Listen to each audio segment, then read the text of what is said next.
where people go to dance the night away. It's a junction where the town folks meet at each function. In their best they'll greet you. Ba-doo-ba-ba-doo-ba. Ba-doo-ba-ba-doo-ba. Ba-doo-ba-ba-doo-ba. Do-wah, do-wah, do-wah. Boo-bop, boo-bop. Boo-bop, boo-bop. Boo-bop, boo-bop. Boo-bop, boo-bop.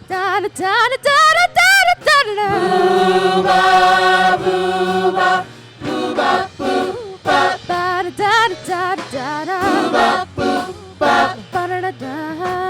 Way down south, in Birmingham, I mean south, in Alabama's little place.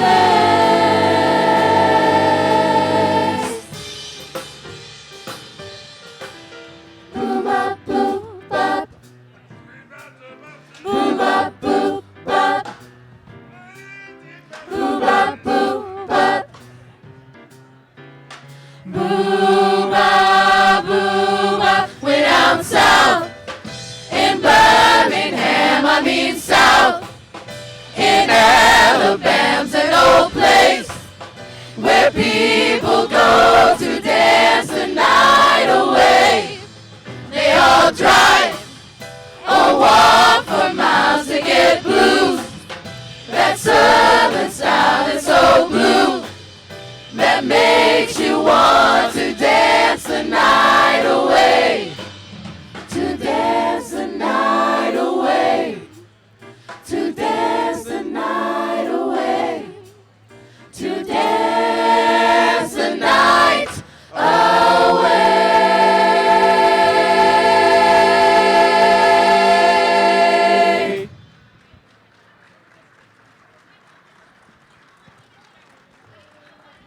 Thank you very much. That's Blue Fusion. We'd like to invite you to sing along on the Henry Ford School song, Pro Bono Omnium. The music and lyrics are in your printed programs.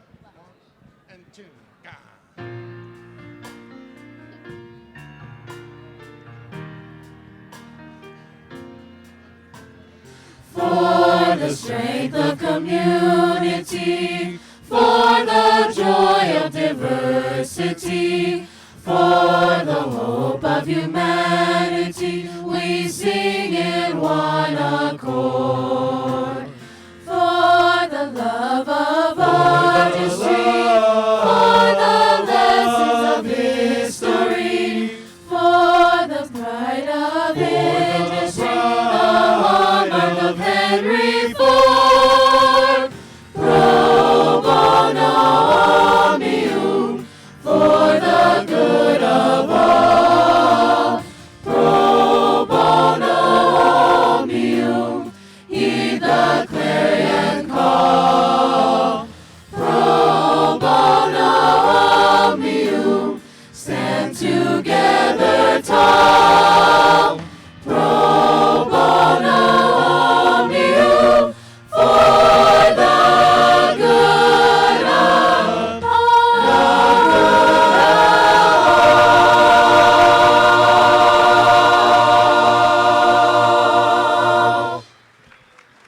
It's our pleasure. I think that now that you had a chance to listen to it again, you can sing along with us. Your lyrics and music are in your printed programs. We'll do it one more time. Everybody, sing along with Pro Bono Omnium. And two.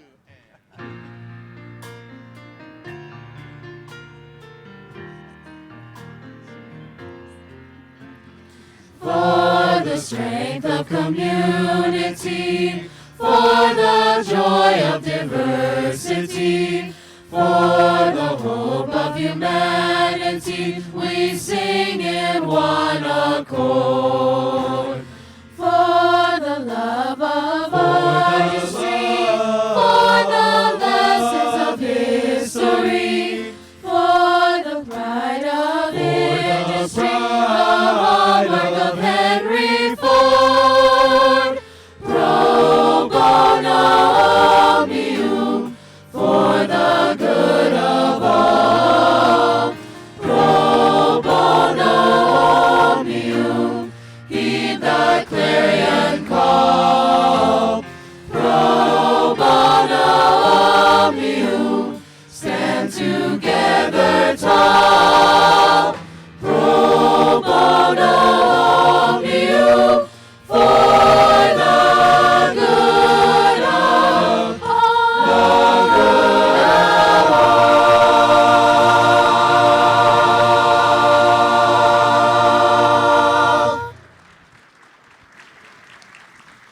Good evening. And another round of applause for Blue Fusion and Kevin Dewey, the composer of our college song. Welcome to the investiture of our 6th president at Henry Ford College, Russell Kavalhuna. My name is John McDonald. I am president of the American Federation of Teachers local representing full-time faculty at the college and a vice president of our national union, which represents 1.7 million members across the country. It is my pleasure to be here. It's my pleasure to MC this evening. I was asked to MC this evening by the investiture committee. The committee wanted a contemporary of President Kavalhuna, someone of his generation and his age. Did I say something hubris? Yes, the committee failed miserably. But they probably chose me because I have served under all 6 presidents of Henry Ford College. And that was not a joke. But I appreciate the disbelief that moved across the room. Very much so.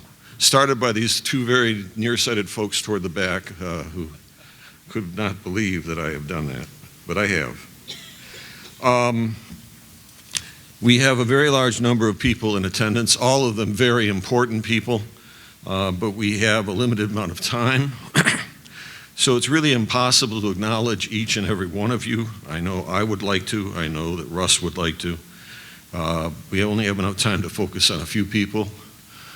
We don't have the room going into the wee hours of the morning. So I want to begin with a very, very important group of people, and that's Russ's family. And so for our guests here, I would like to introduce not only Russ, but his wife, Courtney.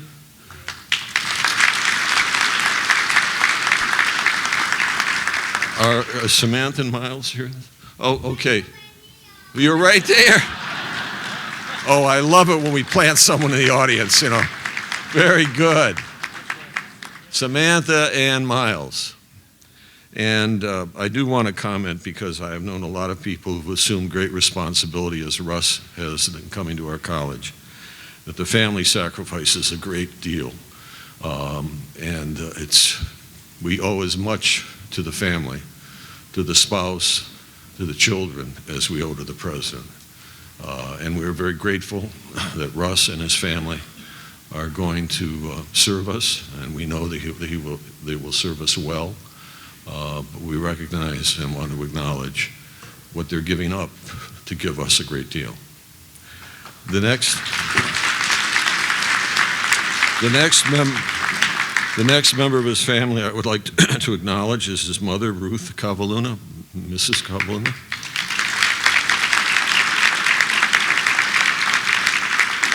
You did a good job. And you must be very proud of a son who's accomplished so much in such a period of time. And then we have Russ's extended family. I think if you would all stand, that would be very nice. And we can recognize Russ's extended family.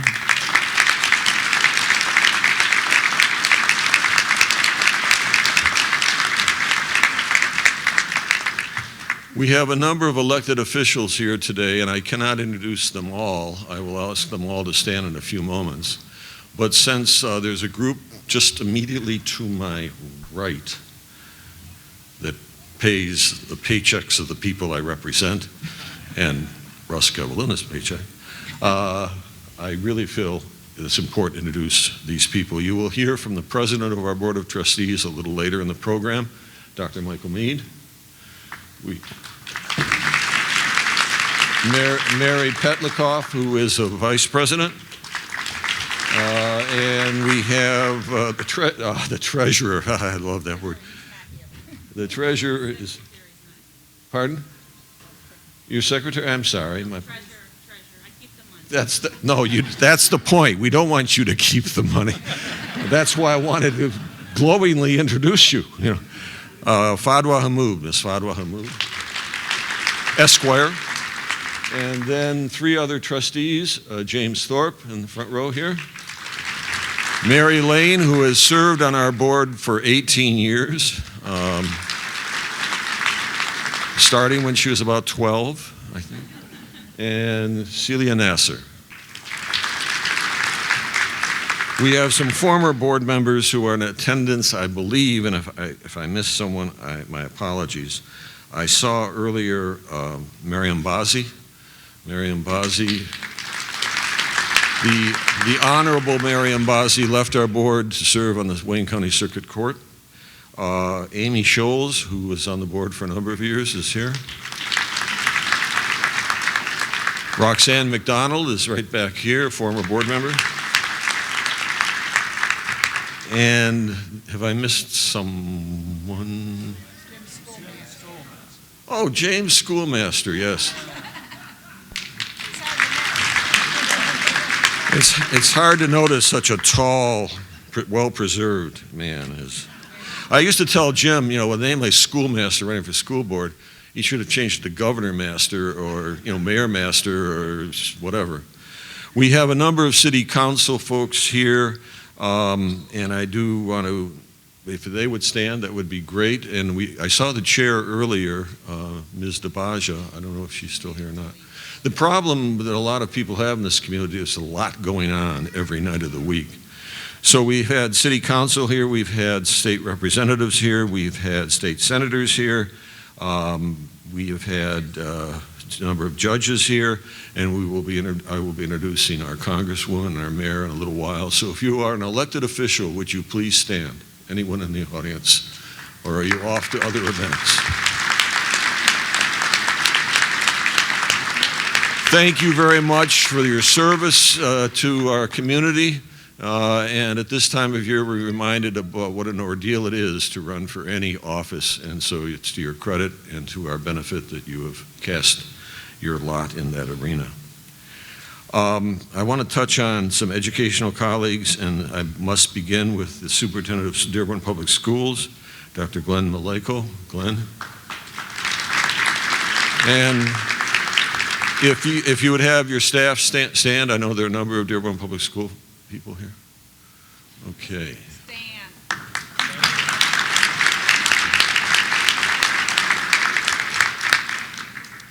And if you are a guest here and somewhat new to the community, we are unique at the college in that we are part of a, quote, K-14 system.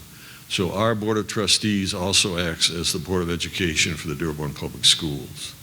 And that is a tremendous responsibility.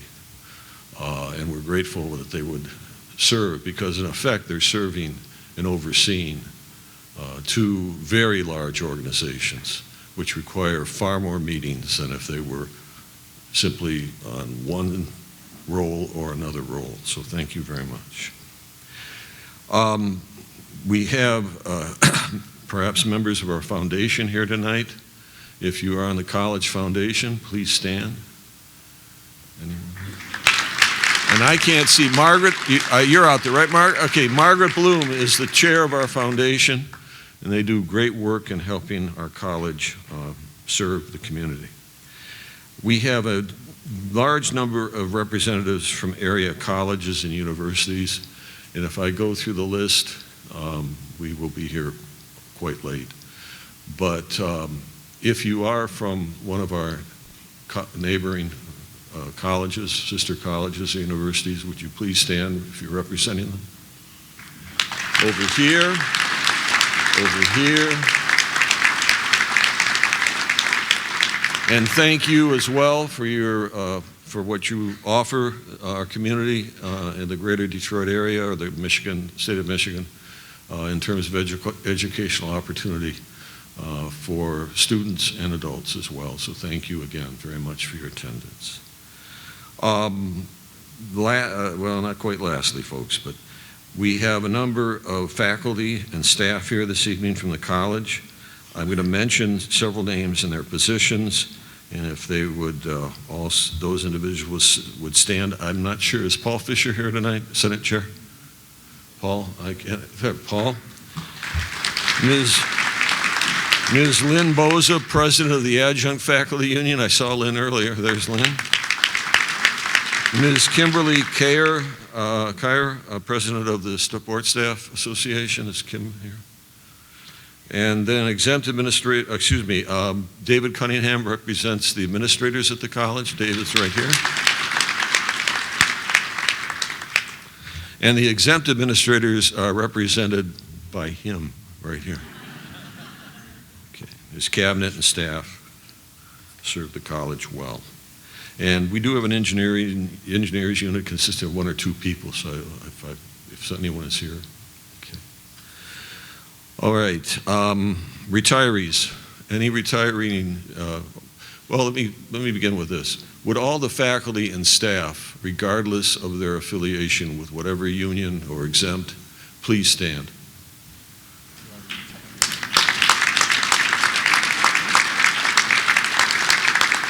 That is but one indication of the impression that Russ has made on the college faculty and staff. They're here in very large numbers to share this evening. Retirees, any retirees from the college present? Besides, I don't recognize, I hardly knew, Andy, I hardly knew you. Andrew Mazzara, if your wife would help you to your feet. I'm serious. Yeah, oh, very good, Andy. Andy Mazzara, third president of Henry Ford, at that time Community College, along with Stu Bundy, who was the second president. One of them served 17 years, one of them 18 years. Phenomenal tenure in the college. When he left the college with a 10-year accreditation, a huge budget, he did very well as our president. So Andrew, thank you again.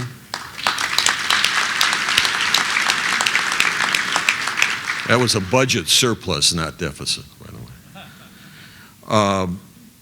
Students, I think Mr. Christian Moore represents the State College Student Council. Is Christian here?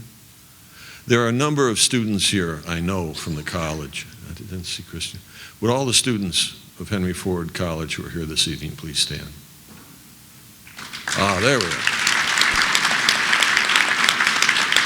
And a special thank you to the honor students who are working the tables out front this evening.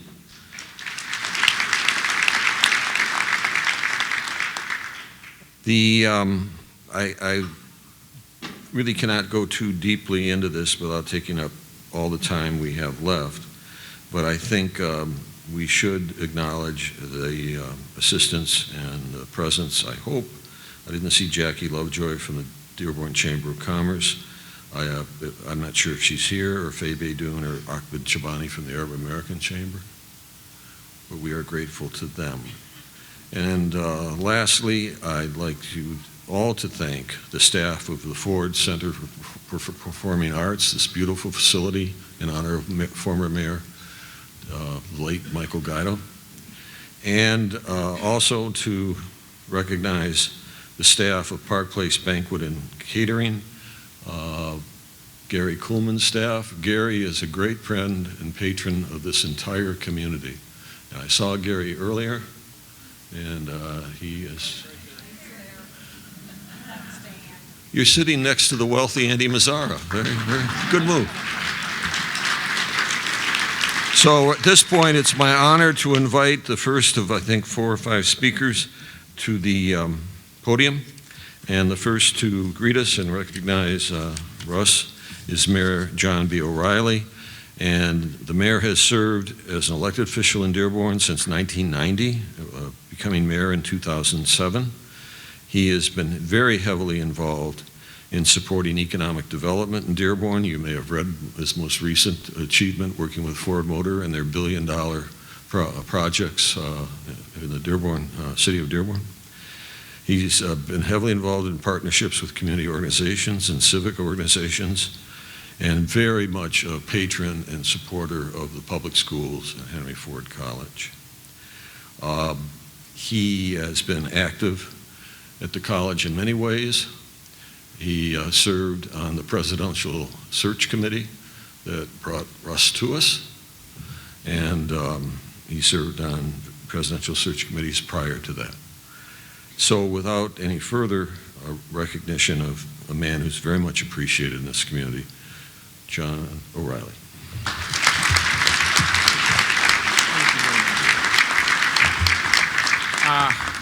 I'm really glad to be here, and as was said, oh, by the way, for my colleagues, the council has a meeting tonight that I'm not at, and then so I have to say, you know, Susan and the others would have been here had that not been a conflict, so I just wanted to make that clear. But for me, you know, as I said, I was on this search committee, and actually I've been on several of them, and I'm always pleased because it makes me feel part. I mean, Dearborn is a little different than most places, and I think you've already discovered that. Russ and I have had a couple of good talks, because we are different. We have a sense of community that doesn't always exist everywhere else, and I think it's really one of our greatest assets. And that's why I'm so happy to have Russ here, because watching him go through that process, but then he contacted me very early on and said, you know, I'd like to sit down with you. We talked, we've had other conversations, and it showed me he really is a person who's committed to getting it right. He's not coming in saying, I've got all the answers, I'm going to do this. What he's coming in with is a vision. And when we talked, I really realized he gets something that's very hard for a lot of people to get, and something that's critical. And it was mentioned about Ford Motor Company. I became very aware of how critical it was working with Ford, because they're trying to get, everyone is competing for talent. And they're spending a fortune just trying to figure out how to attract the future talent. And Russ knew right away. I mean, in our first conversation, he talked about that issue and how we have to do it, and the ways that we have to go at it. And he's got a sense of not that he has all the answers, but that he has a passion to get it right. And also, we also know that the state and federal entities are going to play a larger role in some of these things we're doing. And again, he has experience there, which is going to be very valuable. So as we look at, you know, where we're going into the places where it's going to benefit our community, where people are going to get the jobs of the future.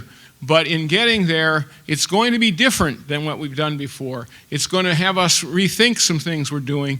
And I am so thrilled, and I'm saying I believe wholeheartedly that he is the person who has the passion and the acumen to be able to make that happen, so that we can continue with a great asset, an outstanding organization here, but we can push it further and better and make it, because it's all going to be about our students. It's going to be about the future of the people that we are here to take care of, to make sure that they're successful. And so I'm thrilled to be here, and I'm absolutely committed that this is going to be a wonderful enterprise for all of us. Thank you.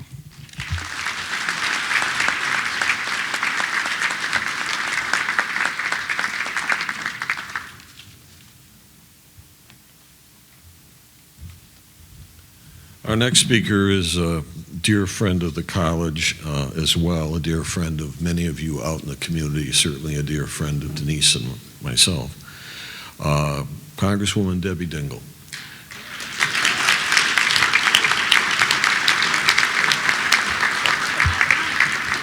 Need I continue?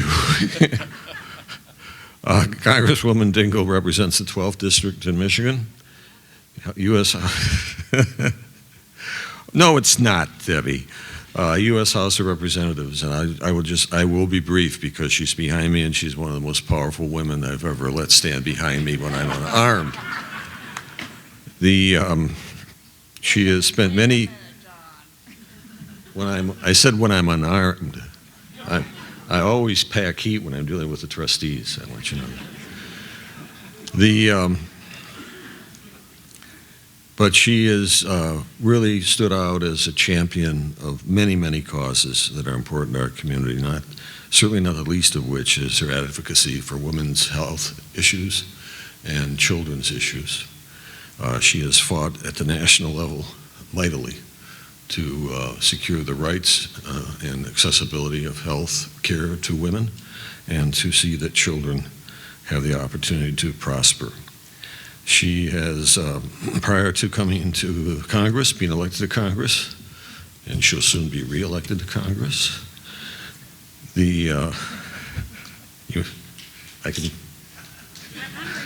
She worked with General Motors for about 30 years, honing her skills as a negotiator and as a representative of the people as well.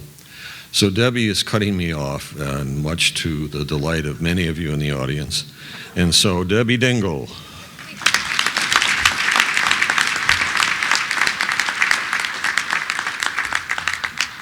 Thank you, John. It's good to be here with everybody tonight. Mayor O'Reilly, I love you. Dr. Mead, the president of the board, but all of the trustees who are good friends, and to everybody here. This is home. I'm at Dearborn, and by the way, the community college is my neighbor. Russ realized the other day, I'm like right there. I look at him every day. I do, and Andy knows. I mean, I'm Andy's neighbor too, so you got Andy and I looking at you every day, Russ.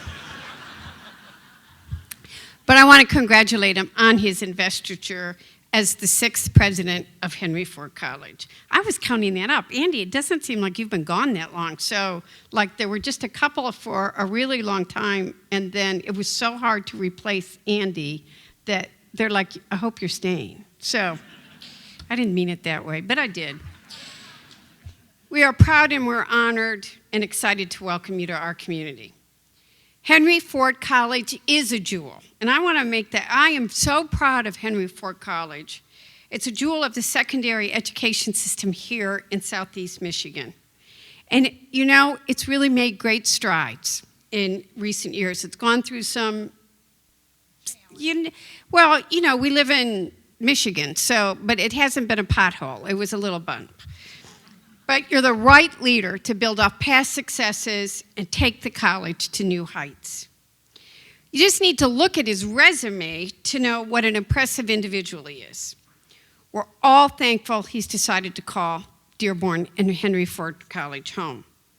Prior to this role, he served as executive director of the Western Michigan University College of Aviation, which is the nation's 3rd largest college aviation program in this country. Before that, he worked as a commercial pilot and served on the Michigan Aeronautics Commission. He believes that the community model of education and service is the gateway to the American dream. And his unique experience in both private industry and in academia make him uniquely qualified to lead Henry Ford College. You know, this is a really important job for so many people. I'm now veering off, which I always do, but when John was in the hospital 3 weeks ago, I told Russ this. His nurse, who I would kidnap if I could, and, pay him anything Henry Ford does, is a graduate of Henry Ford College. He was the best. Bo is, I believe, and I do believe this, I believe John's alive today because of the care that Bo gave him and the spirit and the compassion and the energy and the caring that he gave him. And so Henry Ford College represents a gateway to critical education for thousands of students, offering high quality education at an affordable rate. In this day and age, we need bold, innovative leaders who are looking down the road at what the future challenges and what those opportunities are going to be. Technology is changing our world at a rapid pace, and many people are wondering what the future of work and education will look like in 20 years from now with the rise of artificial intelligence automation. And by the way, we got Corktown, but Dearborn will always be the headquarters of Ford Motor Company. Bill Ford has promised that, but we've got this corridor. Well, we want to train. We want to train those technicians. We want to train those young people with skills right here at Henry Ford College. And we need someone that's going to look at that and understand it. For every dollar students invest in the college, they receive a cumulative $4.20 in higher earnings. And the average annual return on the investment for students is 15.6%. You give students an opportunity to explore their interests and engage with experts while offering different educational paths for people depending on where their lives are going to go. The success of the college is